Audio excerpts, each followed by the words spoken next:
السلام علیکم۔ رات کے 8 بجے ہیں۔ یہ ریڈیو پاکستان ہے۔ السلام علیکم۔ رات کے 8 بجے ہیں۔ یہ ریڈیو پاکستان ہے۔ خبرنامے کے ساتھ حاضر ہیں سمرہ یوسف اور شفیق الرحمان۔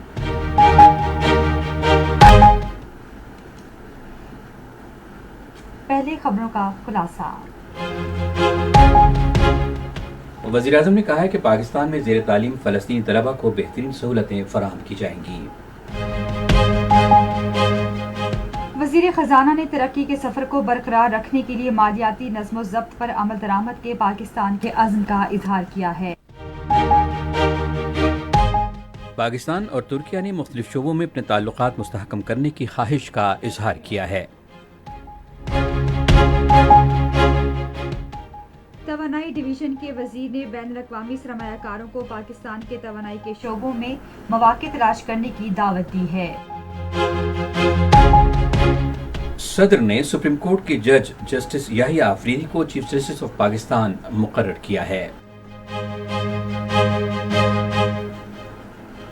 مختلف بار کونسلز نے جسٹس یحییٰ آفریدی کی چیف جسٹس آف پاکستان کی حیثیت سے تقرری کو سراہا ہے۔ Punjab police officer superintendent Binish Fatima کو ان کی مثالی قیادت پر بوسٹن میں انٹرنیشنل ایسوسی ایشن of chiefs of police award سے نوازا گیا ہے۔ پاکستان نے اقوام متحدہ میں عدم برداشت والے بھارت میں 20 کروڑ سے زائد مسلمانوں پر منظم مظالم کو اجاگر کیا ہے۔ آزاد جموں کشمیر کا 77واں یوم تاسیس کل منایا جائے گا۔ آج عمان میں مردوں کے T20 emerging teams Asia cup میں پاکستان شاہینز نے متحدہ عرب امارات کو 114 رن سے ہرا دیا۔ اور اب خبروں کی تفصیل کے لیے پہلے شفیق الرحمان۔ وزیر اعظم شہباز شریف نے پاکستان میں مفت تعلیم حاصل کرنے کے لیے فلسطینی طلبہ کا بھرپور خیر مقدم کیا ہے۔ انہوں نے آج شام اسلام آباد میں ایک استقبالیہ تقریب سے خطاب کرتے ہوئے کہا کہ غزہ سے مزید طلبہ کو پاکستان میں تعلیم حاصل کرنے اور رہائش اختیار کرنے کی دعوت دی جائے گی۔ انہوں نے فلسطین کی جنگ سے متاثرہ طلبہ کی مدد کرنے پر الخدمت فاؤنڈیشن جیسی کئی غیر سرکاری تنظیموں کو سراہا۔ شہباز شریف نے فلسطینی طلبہ کو بتایا کہ پاکستان ان کا دوسرا گھر ہے اور ملک میں ان کے قیام کو آرام دہ بنانے کی ہر ممکن کوشش کی جائے گی۔ اس سے قبل صحت کے بارے میں وزیراعظم کے رابطہ کار ڈاکٹر مختار بھرت نے بتایا کہ 100 سے زائد فلسطینی طلبہ اپنی تعلیم جاری رکھنے کے لیے پاکستان پہنچ گئے ہیں۔ فلسطینی طلبہ نے فراخ دلی پر وزیر اعظم اور پاکستان کے عوام کا شکریہ بھی ادا کیا۔ وزیر خزانہ محمد اورنگزیب نے واشنگٹن ڈی سی میں ورلڈ بینک IMF اسٹاف ایسوسی ایشن سے ملاقات کی اور پاکستان کی جانب سے استحکام کے لیے جاری اقدامات سے آگاہ کیا۔ محمد اورنگزیب نے ترقی کے سفر کو برقرار رکھنے کے لیے مالی نظم و ضبط کے پاکستان کے عزم کا اظہار کیا۔ ادھر واشنگٹن ڈی سی میں امریکی محکمہ خزانہ کے عالمی فنانس کے نائب وزیر برینٹ نیمین سے گفتگو کرتے ہوئے وزیر خزانہ نے پاکستان کے لیے IMF کے توسیعی فنڈ کی سہولت کے حصول میں تعاون پر امریکہ کا شکریہ ادا کیا۔ واشنگٹن ڈی سی میں پبلک سیکٹر کے نائب چیئرمین جے کولنز کی قیادت میں سٹی بینک کے ایک وفد سے ملاقات میں وزیر خزانہ نے پیداوار کے مرکز سے منڈی تک طویل مدتی حکمت عملی سے آگاہ کیا اور کہا کہ عالمی مالیاتی منڈیوں تک ان کی رسائی حکومت کا ایجنڈا ہے۔ انہوں نے وفد کو پاکستان کے اقتصادی استحکام، ٹیکس، توانائی، ریاستی ملکیتی اداروں، پینشن کے شعبوں میں اصلاحات اور حکومت کا حجم کم کرنے کے حوالے سے اقدامات سے آگاہ کیا۔ وزیر خزانہ محمد اورنگزیب نے ترکیہ کے وزیر خزانہ محمد شیمشک سے بھی ملاقات کی۔ انہوں نے پاکستان اور ترکیہ کے درمیان تاریخی تعاون کا حوالہ دیتے ہوئے دونوں ملکوں کے درمیان تجارتی حجم بڑھانے کے وسیع امکانات کو اجاگر کیا۔ انہوں نے کہا کہ پاکستان توانائی کے شعبے میں اصلاحات کے لیے ترکیہ کے تجربات سے استفادہ کر سکتا ہے۔ انہوں نے ترکیہ کی کمپنیوں کو پاکستانی کمپنیوں کے ساتھ باہمی مفاد پر مبنی مشترکہ منصوبے شروع کرنے کی دعوت دی۔ اپنے سعودی ہم منصب محمد الجدان سے ملاقات کے دوران دونوں رہنماؤں نے اہم شعبوں میں باہمی مفاد پر مبنی اقتصادی تعلقات کو مزید فروغ دینے، دو طرفہ تجارت بڑھانے اور سرمایہ کاروں کو سہولیات فراہم کرنے کا عزم ظاہر کیا ہے۔ پاکستان اور ترکیہ نے مختلف شعبوں میں تعلقات کو فروغ دینے کے عزم کا اظہار کیا ہے۔ اس عزم کا اظہار استنبول میں وزیر داخلہ محسن نقوی اور ترکیہ کے وزیر دفاع یاسر گلر کے درمیان ملاقات میں کیا گیا۔ اس موقع پر گفتگو کرتے ہوئے ترکیہ کے وزیر یاسر گلر نے عالمی نمائش میں شرکت پر محسن نقوی کا شکریہ ادا کیا اور عالمی شراکت داری میں اضافے کے لیے ایسے پروگراموں کی اہمیت کو اجاگر کیا۔ وزیر داخلہ محسن نقوی نے ترکیہ کے وزیر کو پاکستانی آئیڈیاز نمائش میں شرکت کی دعوت دی، جو خطے میں جدت اور ترقی کے اظہار کے لیے منعقد کی جاتی ہے۔ انہوں نے دو طرفہ تعلقات میں مثبت پیش رفت کو سراہا اور بالخصوص باہمی مفاد کے لیے مختلف شعبوں میں تعاون کی نئی راہیں تلاش کرنے کے عزم کا اظہار کیا۔ وزیر توانائی سردار اویس احمد خان لغاری نے قابل تجدید توانائی کے حوالے سے پاکستان کے عزم اور توانائی کے شعبے میں عالمی تعاون کی اہمیت پر زور دیا۔ وہ چین کے شہر قنگڈاؤ میں آج تیسری ایک خطہ ایک شاہراہ توانائی کانفرنس کی افتتاحی تقریب سے خطاب کر رہے تھے۔ اویس لغاری نے توانائی کی بنیادی ڈھانچے کو مضبوط بنانے اور توانائی کی تجارت کے ذریعے پائیدار اقتصادی ترقی کو فروغ دینے میں ایک خطہ ایک شاہراہ شراکت داری کے کردار کو سراہا۔ وزیر توانائی نے پاکستان کے توانائی کے شعبے میں مزید مواقع کی تلاش کے لیے بین الاقوامی سرمایہ کاروں کی حوصلہ افزائی کی۔ سردار اویس احمد خان لغاری نے صاف توانائی منصوبے بشمول ہب پاور کمپنی میں شراکت داری کے ذریعے BYD کی جانب سے قائم کیے گئے بجلی سے چلنے والی گاڑیوں کی تیاری کے پلانٹ جیسے منصوبوں میں غیر ملکی سرمایہ کاری کے لیے پاکستان میں موجود مواقع کو بھی اجاگر کیا۔ وزیر منصوبہ بندی احسن اقبال نے آج اسلام آباد میں ایک اجلاس میں زراعت کے پیشے سے تعلق رکھنے والے 1000 افراد کی چین میں مختصر مدت کی تربیت کے حوالے سے تبادلہ خیال کیا۔ انہوں نے تربیت کی فراہمی کے ذریعے زرعی شعبے میں سرمایہ کاری سے زیادہ فائدے کے حصول کو یقینی بنانے کے لیے بہترین صلاحیتوں کے حامل افراد کو ترجیح دینے کی ضرورت پر زور دیا۔ انہوں نے اس بات پر زور دیا کہ پاکستان کے تمام صوبوں کی نمائندگی کو یقینی بناتے ہوئے انتخابی عمل کو جامع ہونا چاہیے۔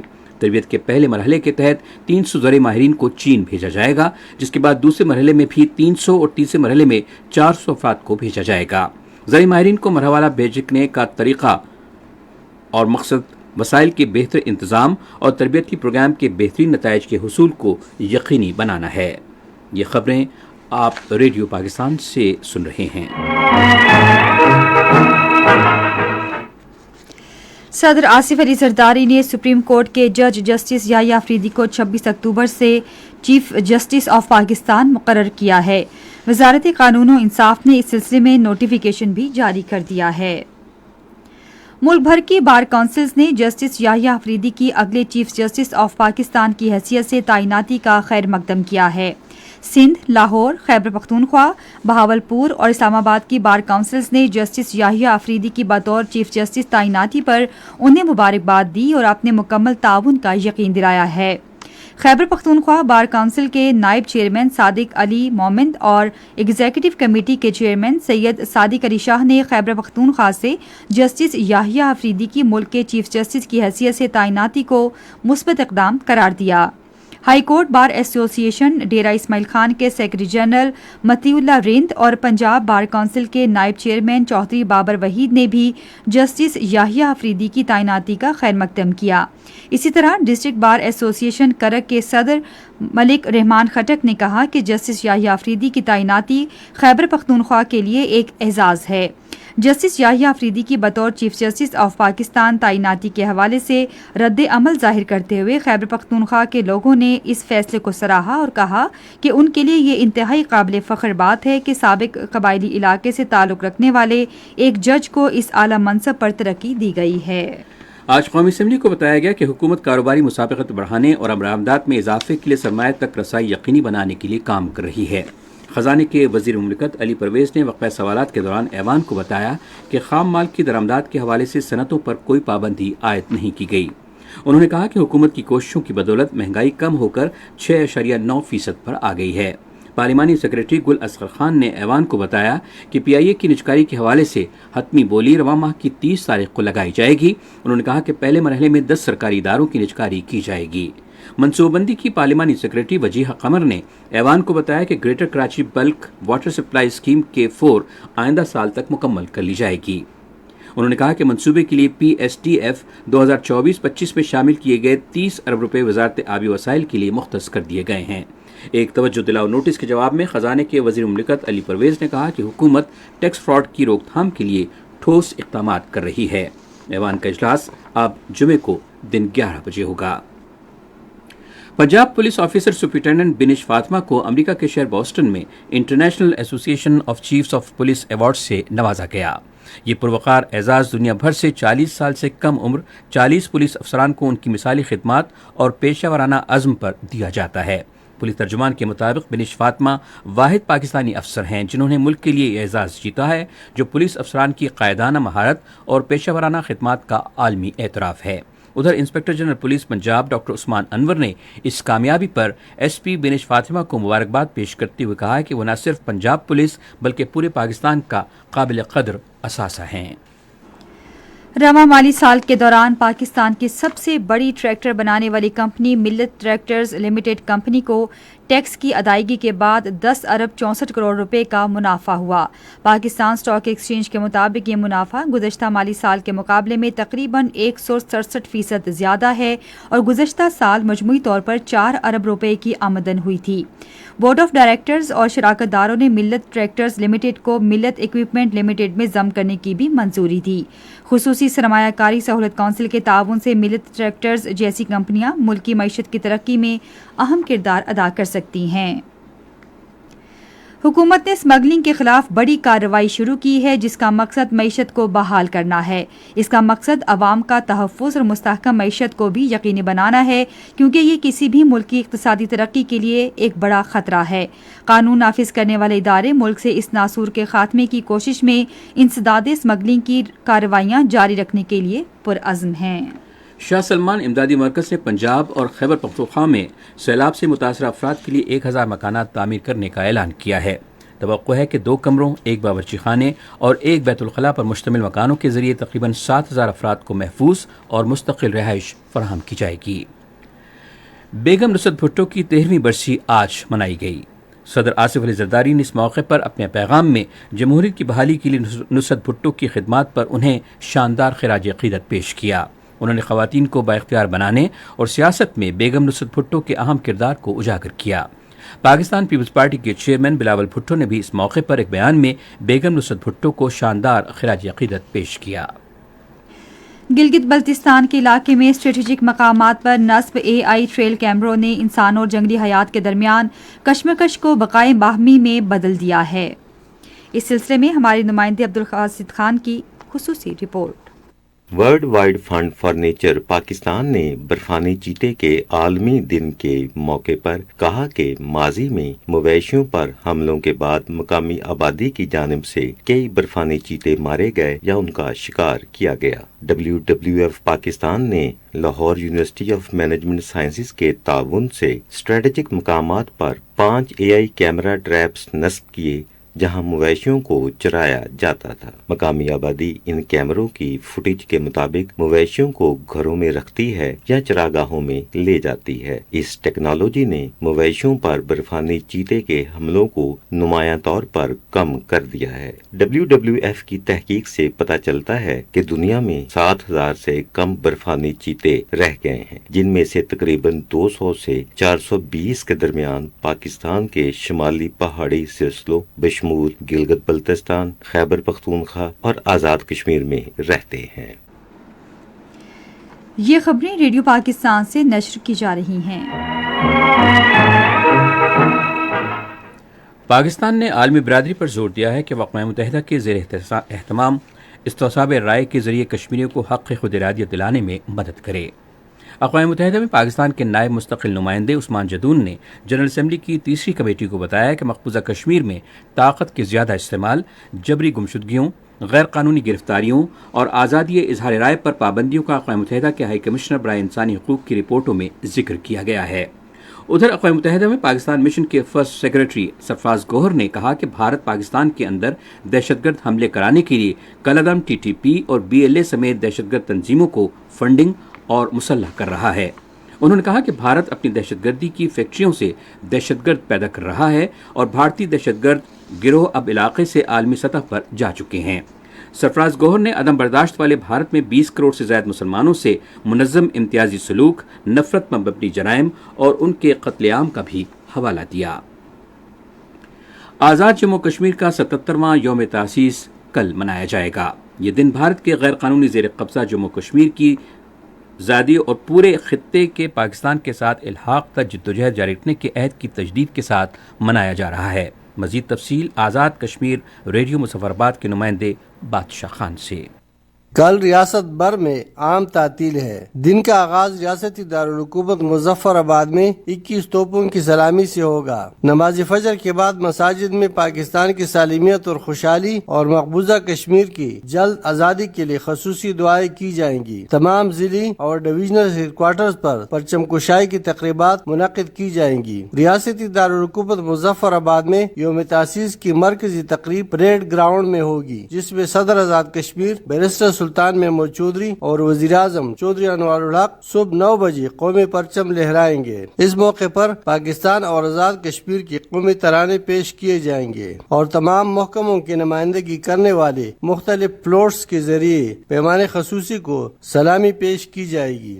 آزاد جموں کشمیر کی تینوں ریڈیو اسٹیشنز یوم تاسیس کی اہمیت کو اجاگر کرنے کے لیے خصوصی پروگرام نشر کریں گے۔ واضح رہے کہ یوم تاسیس 24 اکتوبر 1947 کو ڈوگرا حکومت سے آزادی کی یاد میں منایا جاتا ہے۔ کل جماعتی حریت کانفرنس نے کشمیریوں پر زور دیا ہے کہ وہ 27 اکتوبر کو یوم سیاہ کے طور پر منائیں تاکہ دنیا کو یہ پیغام دیا جا سکے کہ وہ اپنے مادر وطن پر بھارت کے غیر قانونی فوجی قبضے کو مسترد کرتے ہیں۔ اس دن کو منانے کی اپیل کل جماعتی حریت کانفرنس کے غیر قانونی طور پر نظر بند جنرل سیکرٹری مولوی بشیر احمد عرفانی نے جیل سے ایک پیغام میں کی ہے۔ انہوں نے مسئلہ کشمیر کے مستقل حل کے لیے تمام فریقوں کو بامقصد مذاکرات میں شامل کرنے پر زور دیا۔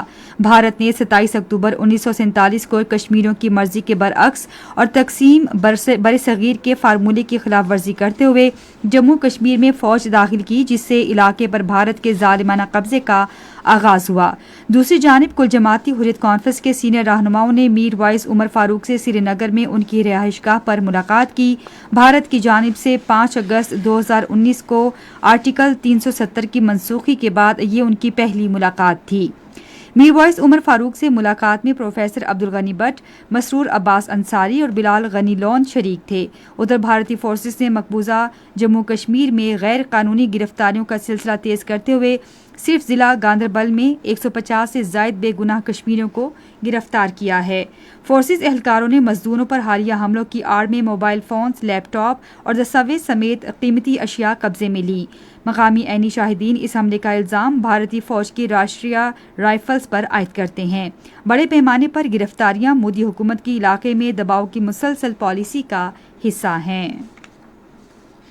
امریکی وزیر خارجہ انٹونی بلنکن نے آج ریاض میں سعودی ولی عہد شہزادہ محمد بن سلمان سے ملاقات کی۔ انہوں نے ملاقات میں غزہ اور لبنان سمیت علاقائی اور عالمی صورتحال پر تبادلہ خیال کیا۔ اسرائیل نے لبنان کے ساحلی شہر طائر پر کئی فضائی حملے کیے ہیں۔ ذرائع ابلاغ کی اطلاعات کے مطابق اسرائیلی افواج وہاں کے رہائشیوں کو وہاں سے نکلنے کا حکم دے رہی ہیں۔ ادھر غزہ میں بھی اسرائیلی اس مظالم کا سلسلہ جاری ہے۔ اسرائیلی افواج کی بمباری سے بیت اللہیہ میں تباہ ہونے والی ایک رہائشی عمارت کے ملبے سے کم 2 لاشیں ملی ہیں۔ جمہوری کوریا کے سفیر نے کہا ہے کہ ان کا ملک پاکستان کے ساتھ دوستی کو مزید آگے بڑھانے کے لیے تیار ہے۔ اسلام آباد میں جمہوری کوریا کے قومی یوم تاسیس اور جمہوری کوریا کے 76ویں یوم مسلح افواج کے موقع پر ایک تقریب سے خطاب کرتے ہوئے انہوں نے کہا کہ وہ کوریا اور پاکستان کے درمیان دو طرفہ تعلقات کے مستقبل کے حوالے سے پر امید ہیں۔ انہوں نے دونوں ممالک ثقافت، فنون، ادب اور موسیقی کے شعبوں میں اپنے تعلقات مستحکم کرنے کا عمل جاری رکھیں گے۔ اور اب پیش خدمت ہیں کھیلوں کی خبریں۔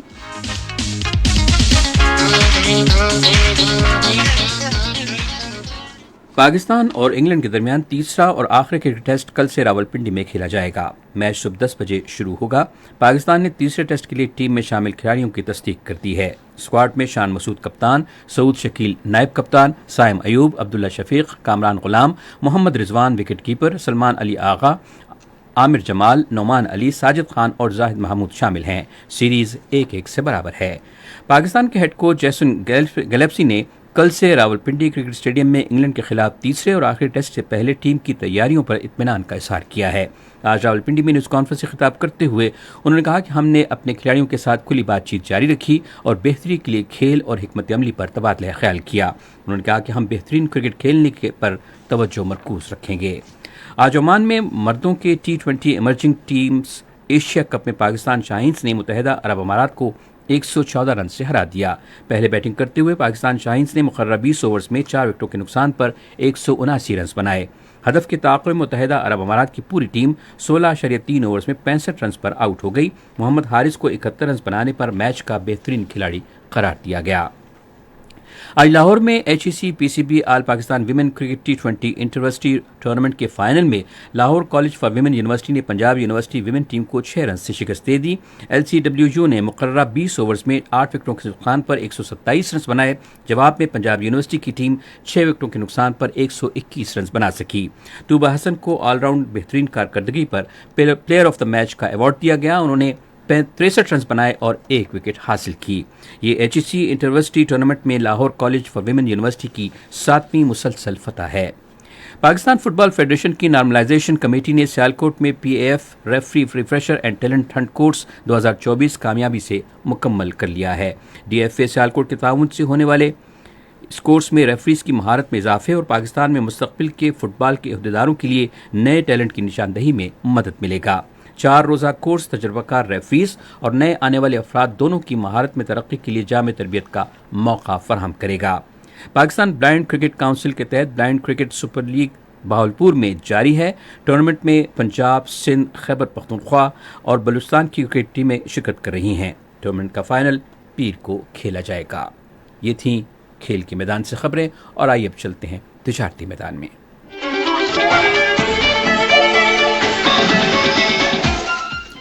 وزیر تجارت جام کمال خان نے جدید اور ماحول دوست ٹیکنالوجی کی مدد سے ٹیکسٹائل اور چمڑے کی صنعت کو فروغ دینے کے لیے حکومت کے عزم کا اظہار کیا ہے۔ انہوں نے آج کراچی میں 5ویں بین الاقوامی نمائش کی افتتاحی تقریب سے خطاب کرتے ہوئے کہا کہ کپڑے اور چمڑے کی مصنوعات پاکستان کی قومی برآمدات کا 60% ہیں۔ تفصیل ریڈیو پاکستان کراچی کے نمائندے فہیم الرحمان سے۔ وفاقی وزیر نے کہا کہ پاکستان کی قومی برآمدات میں ٹیکسٹائل اور چمڑے کی مصنوعات کا حصہ 60% ہے۔ وفاقی وزیر نے کہا کہ حکومت صنعتوں کو توانائی سستے نرخوں پر فراہم کرنے کے لیے اقدامات کر رہی ہے۔ گورنر خیبر پختونخوا فیصل کریم کنڈی اور وزیر اعلیٰ سندھ سید مراد علی شاہ نے بھی تقریب سے خطاب کیا اور کہا کہ ملک اقتصادی ترقی پر گامزن ہے اور مختلف شعبوں میں سرمایہ کاری کے وسیع مواقع موجود ہیں۔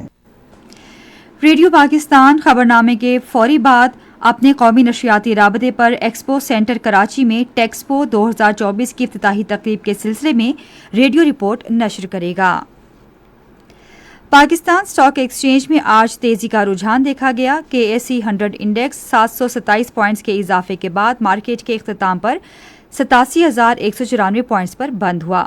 مجموعی تجارتی حجم 699 ملین سے زائد حصص ریکارڈ کیا گیا، جبکہ کل 722 ملین سے زائد حصص کا لین دین ہوا تھا۔ آج کے الیکٹرک لمیٹڈ کمپنی کے سب سے زیادہ 207 ملین سے زائد حصص کا کاروبار ہوا۔ آج مجموعی طور پر 447 کمپنیوں کے حصص کا لین دین ہوا، جس میں سے 214 کمپنیوں کے حصص کی قیمتوں میں اضافہ، 173 میں کمی، جبکہ 60 کمپنیوں کے حصص کی قیمتوں میں استحکام دیکھا گیا۔ Unilever Pakistan force limited company کے حصص کی قیمتوں میں سب سے زیادہ 96 روپے 84 پیسے کا اضافہ، جبکہ عرفان میز لمیٹڈ کے حصص کی قیمتوں میں 61 روپے 88 پیسے کی کمی ہوئی۔ نیشنل بینک کے اعلان کے مطابق روپے اور دیگر غیر ملکی کرنسیوں کے درمیان شرح تبادلہ یہ رہی: امریکی ڈالر قیمت خرید 277 روپے 65 پیسے اور قیمت فروخت 278 روپے 15 پیسے، پاؤنڈ سٹرلنگ قیمت خرید 360 روپے 74 پیسے اور قیمت فروخت 361 روپے 39 پیسے، یورو قیمت خرید 300 روپے 9 پیسے اور قیمت فروخت 300 روپے 63 پیسے، اور سعودی ریال قیمت خرید 73 روپے 98 پیسے اور قیمت فروخت 74 روپے 11 پیسے، UAE درہم 76 روپے قیمت خرید اور قیمت فروخت 76 روپے 29 پیسے، جاپانی ین 1 روپیہ 83 پیسے اور قیمت فروخت 1 روپیہ 83 پیسے۔ آج کراچی میں 10 گرام سونے کی قیمت 2,44,646 روپے رہی۔ کراچی پورٹ ٹرسٹ پر گزشتہ 24 گھنٹے کے دوران 1,77,951 میٹرک ٹن سامان کی نقل و حمل ہوئی، جس میں سے 79,357 میٹرک ٹن برآمدی اور 98,594 میٹرک ٹن درآمدی سامان شامل تھا۔ یہ تو تھی تجارتی خبریں، اور اب چلتے ہیں فن کی دنیا میں۔ پاکستان آرٹس کونسل کراچی میں جاری عالمی ثقافتی میلے میں روسی کمپنی DI لیجیا کوپینا نے روڈ کے عنوان سے تھیٹر ڈرامہ پیش کیا۔ روسی اداکاروں کی شاندار اداکاری نے پاکستانی شائقین کے دل جیت لیے، جنہوں نے بھرپور داد دی اور اسے سراہا۔ دریں اثنا حسینہ معین ہال میں فلسطین سے ثقافتی احیاء کے عنوان سے ایک تھیٹر ورکشاپ بھی ہوئی۔ فلسطینی اداکاروں نے تھیٹر سے متعلق طلباء کو اداکاری کے طریقے سکھائے۔ فلسطینی اداکاروں نے سماجی تبدیلی میں خود شناسی کی اہمیت پر زور دیتے ہوئے کہا کہ افراد خود کی شناخت کرائے بغیر اہم تبدیلی نہیں لا سکتے۔ نامور صوفی گائک سہراب فقیر کی 15ویں برسی آج منائی گئی۔ وہ گائکی کے منفرد انداز کے باعث دنیا بھر میں جانے جاتے تھے۔ انہیں سندھی صوفی موسیقی کا بادشاہ بھی کہا جاتا ہے۔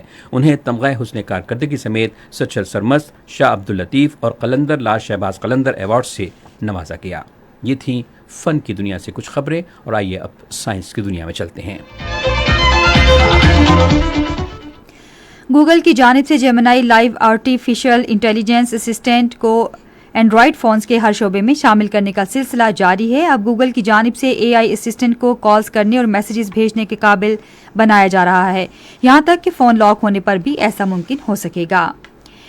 ایک تحقیق میں بتایا گیا ہے کہ 2001 کے بعد سے جنگلات میں لگنے والی آگ کے باعث عالمی سطح پر کاربن ڈائی آکسائیڈ کے اخراج میں 60% اضافہ ہوا ہے، اور موسمیاتی صورتحال کے حوالے سے زیادہ حساس برفانی علاقوں کے جنگلات میں آتش زدگی سے کاربن ڈائی آکسائیڈ کا اخراج 3 گنا زیادہ بڑھ گیا ہے۔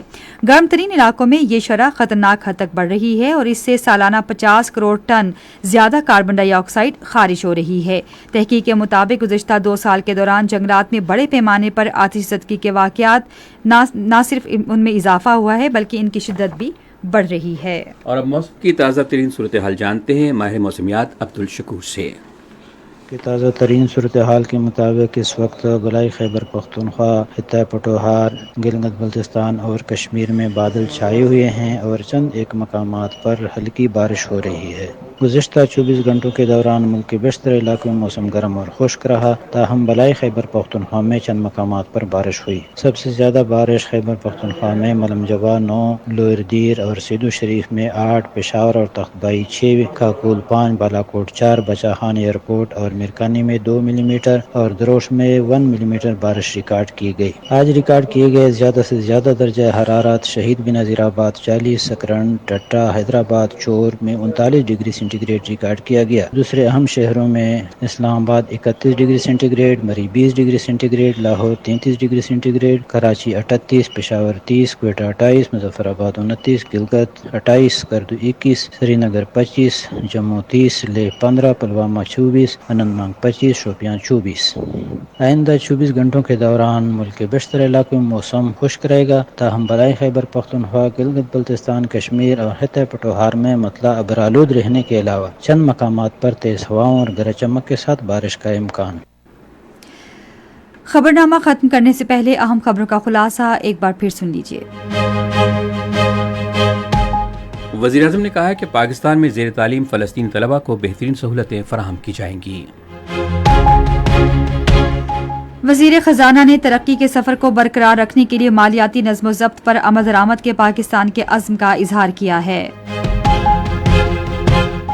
صدر نے سپریم کورٹ کی جج جسٹس یحییٰ آفریدی کو چیف جسٹس آف پاکستان مقرر کیا ہے۔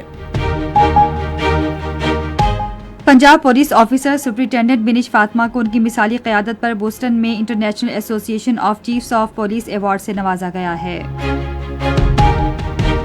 آزاد جموں کشمیر کا 77واں یوم تاسیس کل منایا جائے گا۔ خبرنامہ آپ نے سنا۔ پینل انجینئر تھے سلیم اللہ خان، سپروائزر شعبہ اردو ہنا شاہد، مدیر ہوم ڈیسک مشرف رباب، مدیر فارن ڈیسک حمید وسیم احمد، نیوز پروڈیوسر سعید احمد قریشی، مدیر اعلیٰ عبدالباسط خان، نگران اعلیٰ امان اللہ سپرا، پیشکش شعبہ خبر ریڈیو پاکستان۔ مزید خبروں اور تجزیوں کے لیے ہماری ویب سائٹ ہے radio.gov.pk اور آپ ریڈیو پاکستان کے آفیشیل فیس بک پیج ریڈیو پاکستان نیوز پر خبرنامے کی براہ راست ویڈیو اسٹریمنگ بھی ملاحظہ کر سکتے ہیں۔ اس کے ساتھ ہی ریڈیو خبرنامہ اپنے اختتام کو پہنچا. ہمیں نیوز ٹیم کے ہمراہ اجازت دیجیے. اللہ نگہبان.